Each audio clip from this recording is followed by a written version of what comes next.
भारत के हिमाचल और उत्तराखंड की सीमा पर गहरी पहाड़ियों में एक बेहद दूरदराज और बाहरी दुनिया से कटा हुआ छोटा गांव था। 400 साल पहले कहा जाता है कि 8 सैनिक यहाँ 3000 सोने की मोहरें लेकर शरण में आए, लेकिन इन जेवरों ने गाँव वालों में लालच जगा दिया। एक रात गाँव का मुखिया 7 और ग्रामीणों के साथ मिलकर उन 8 सैनिकों का कत्ल कर देता है, मगर हत्या के बाद भी वे सोना ढूंढ न सके। धीरे धीरे हत्यारे ग्रामीण रहस्यमय ढंग से एक एक करके मारे गए। केवल मुखिया कुछ समय तक जीवित रहा, पर अंततः वह एक सुबह पागल हो गया और आत्महत्या कर ली। जाते जाते उसने गांव को श्राप दिया कि अगले 1000 साल तक यह गांव शांति नहीं पाएगा। लोगों का विश्वास था कि उनकी मौतें इस श्राप से जुड़ी है। उन्हें शांत करने के लिए 8 कब्रें बनाई गईं और उन्हें देवता की तरह पूजना शुरू किया गया। तभी से गांव का नाम पड़ा अष्टग्राम। लेकिन श्राप रुका नहीं। अगले सैकड़ों वर्षों में वहां और भी अजीबोगरीब सामूहिक हत्याएं हुईं, जिनका सच किसी की समझ से बाहर था। यही पृष्ठभूमि है इस कहानी की और इसका नाम है अष्टग्राम। मुख्य पात्र है अर्जुन, एक गरीब और अकेला युवक। बचपन में उसकी मां मर गई थी और उसे कभी पता नहीं चला कि उसका पिता कौन था। अचानक एक कानूनी वकील उसके पास आया और बताया कि वह अष्टग्राम के सबसे अमीर खानदान वर्मा का खोया बेटा है।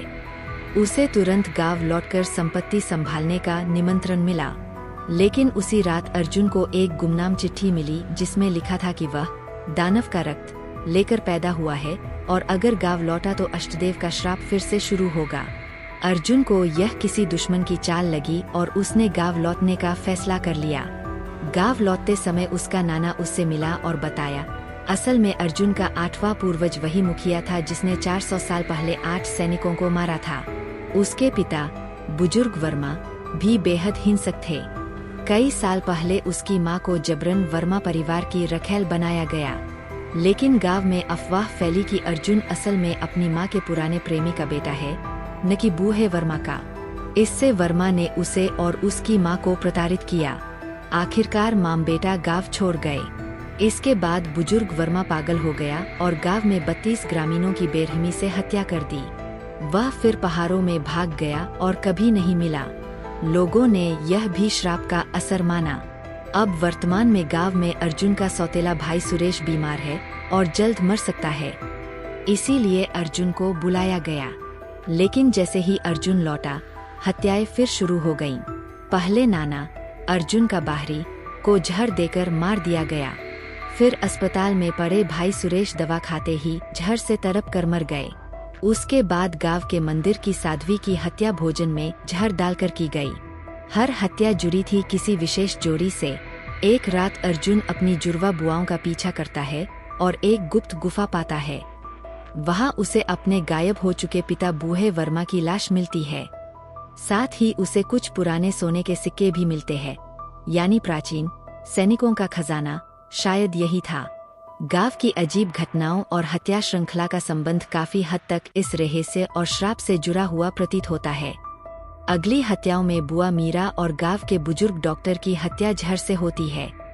फिर अर्जुन की बहन राधा की छुरा घोंपकर हत्या कर दी जाती है। मरने से पहले वह बताती है कि हत्यारा वही है जिसकी छोटी उंगली पर ताजा घाव है।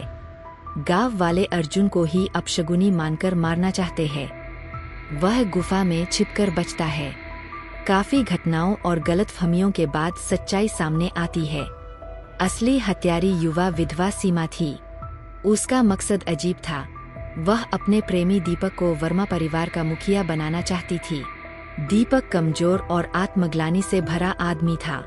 सीमा सोचती थी अगर वह उसे संपत्ति दिला दे तो शायद वह आत्मविश्वासी बनकर उसे स्वीकार कर लेगा। गांव के बूढ़े डॉक्टर ने एक बार कल्पना में एक हत्या श्रृंखला लिखी थी, जिसमें 8 बलि चढ़ाई जाती है। संयोगवश उसकी नोटबुक चोरी होकर सीमा के हाथ आ गई। उसने कल्पना को हकीकत बना डाला।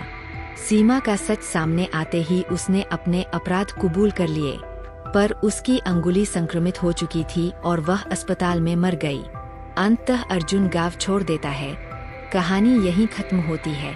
एक रहस्यमय श्राप का सच प्रेम और लालच की वजह से रची गई हत्या की लंबी गाथा। वीडियो अगर अच्छी लगी हो तो वीडियो को लाइक करें और अगर चैनल पर नए हैं तो चैनल को सब्सक्राइब करें ताकि नई वीडियो आपके पास सबसे पहले पहुंचे। कमेंट में अपने शहर का नाम जरूर लिखें।